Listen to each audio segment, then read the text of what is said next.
Hi and welcome back to DPAF. Please subscribe to the channel for more anti-lockdown content. My name is Elena and I'm joined today by David Pattinson to discuss the relationship between bravery and lockdown. David, how are you? I'm doing fine. Thanks for having I'm me.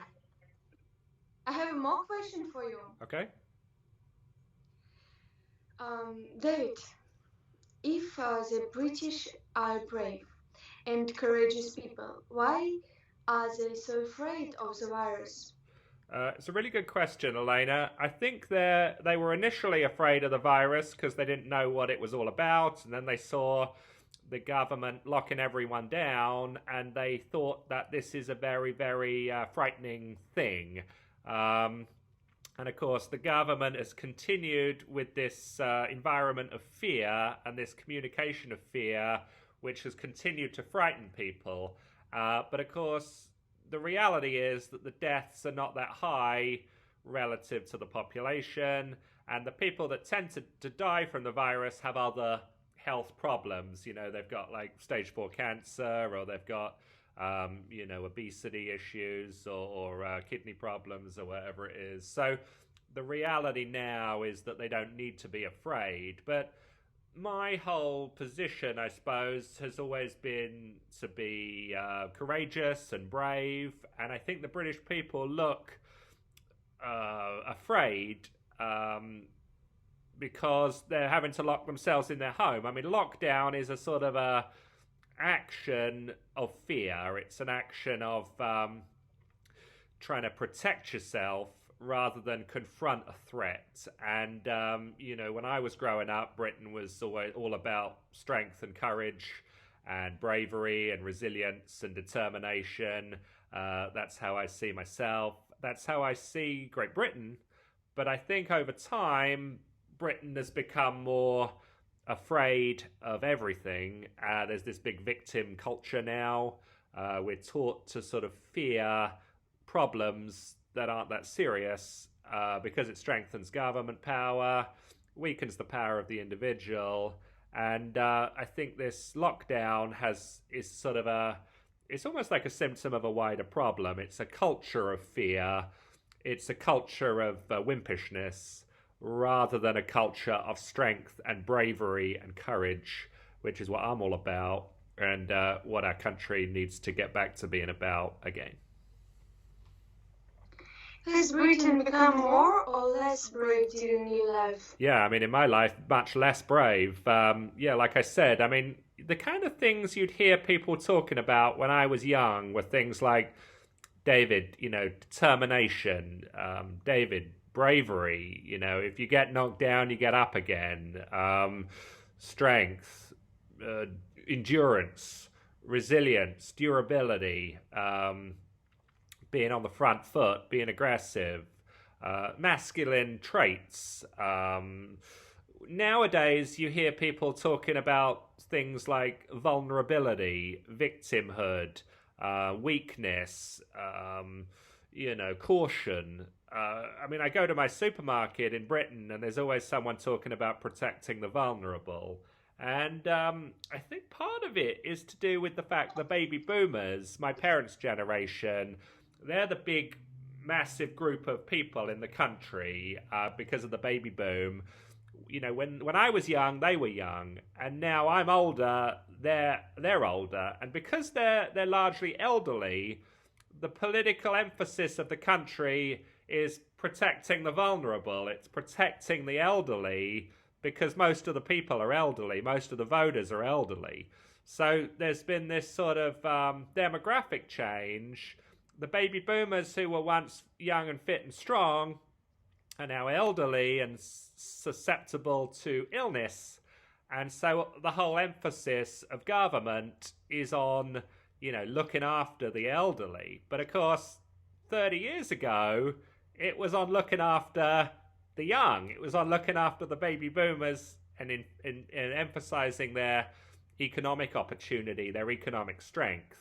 Now it's about emphasizing their retirement, their healthcare, their welfare, at the expense of younger generations. It's generational theft, and I don't like that. It's not fair. It's not what the baby boomers experienced when they were in their 30s and 40s.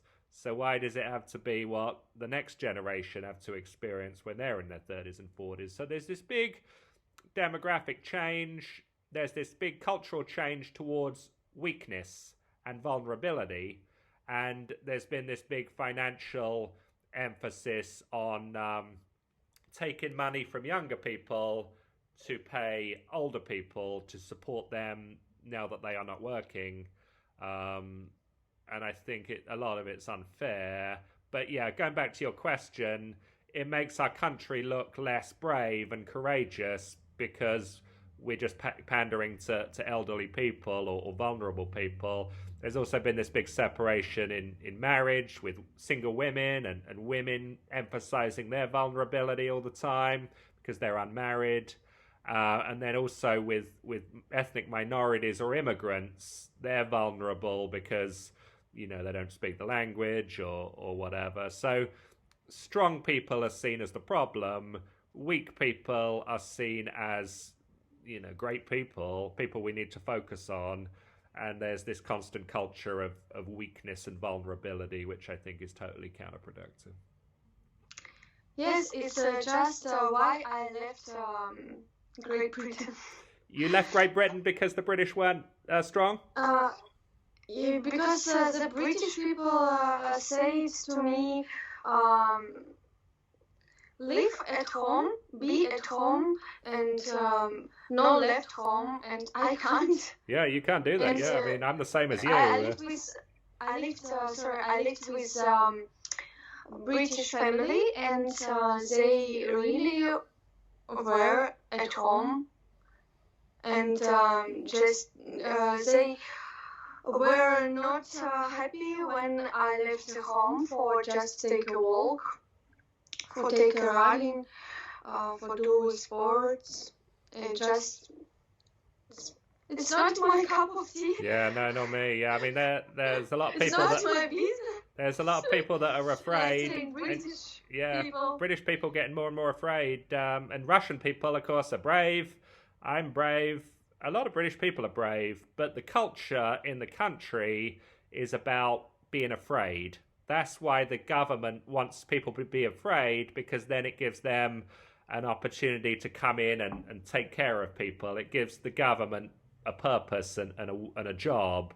Whereas if people could just look after themselves, you know, what's the government going to be doing? They're not going to be doing anything. So the government create the problem, they create the fear, and then they come in as the solution. But people like you and me, you know, we don't need this. We just want to go and live our lives and be strong, you know. Yes, just live life. Just live life, yeah.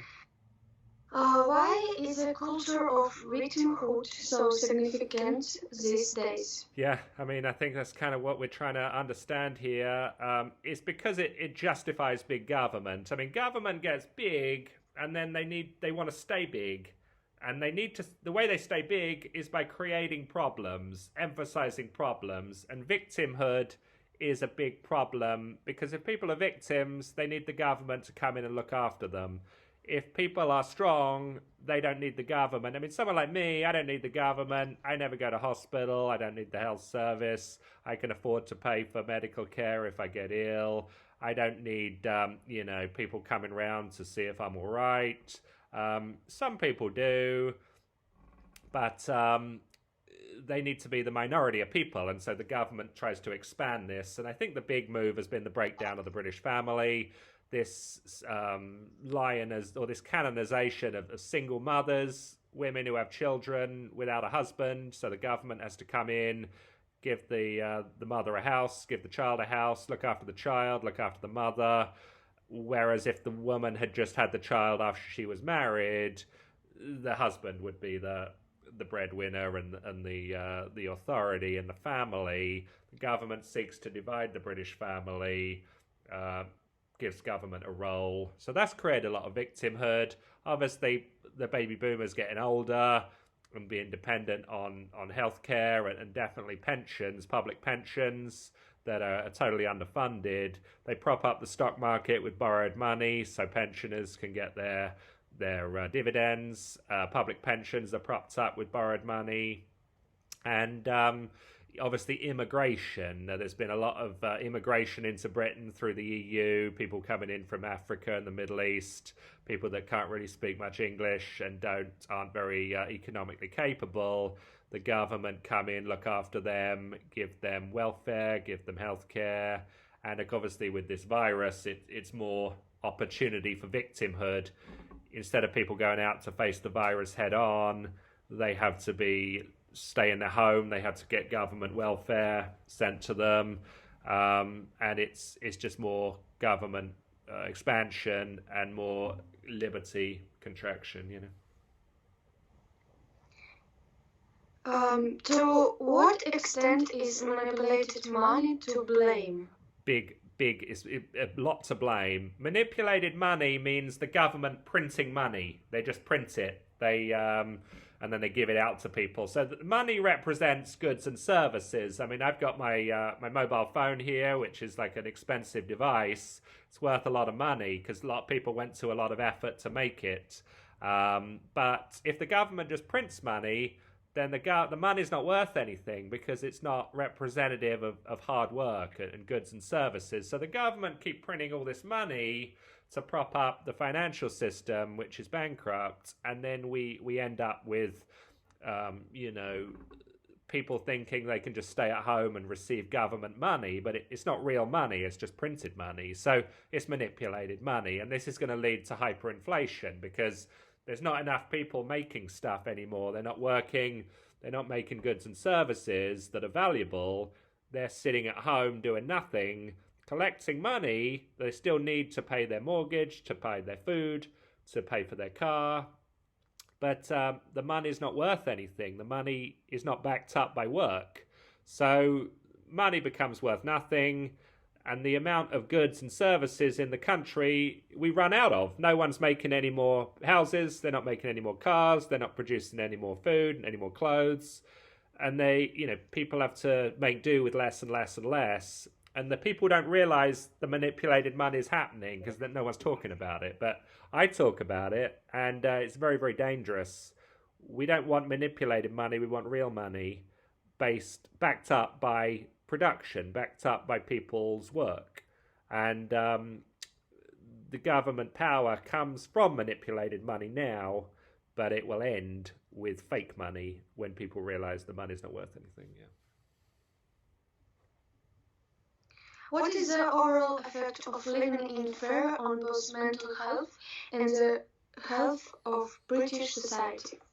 Very bad impact. It's interesting, Elena, the British royal family were big last year talking about mental health, the mental health crisis. Prince William was constantly talking about the mental health crisis. He was saying, look, we got this big crisis, we've got to do something about it. And then, of course, the lockdown happened, which is going to be bad for mental health. And the royal family, they stopped talking about it. Instead of saying this lockdown's really bad for mental health, they just stopped talking about it. So if there's a mental health crisis, the lockdown's only going to make it worse, because if you've got mental problems, being locked in your home is not going to help those problems, losing all your money, losing your job, that's not going to help those problems. Losing your family, being afraid of a deadly virus, that's not going to help your mental health problems. And of course, I think that the news media is the facilitator of mental health problems because they're always building up all this fear. They're always talking about fear and being afraid, which causes mental health problems. But of course, the media and the government never talk about themselves as being the cause of the problem. They only talk about themselves being the solution to the problem. But going back to your question, the lockdown is very bad for people in general. It's bad for their physical health. It's bad for their mental health. It's bad for their well-being. It's bad for their financial health. And it's just bad all round. And it can't be a good thing. That's why I'm against it. That's why I've been against it from day one. Thank you very much. It was very interesting discourse. Looking forward. See you soon. See you soon, Elena. Thanks a lot.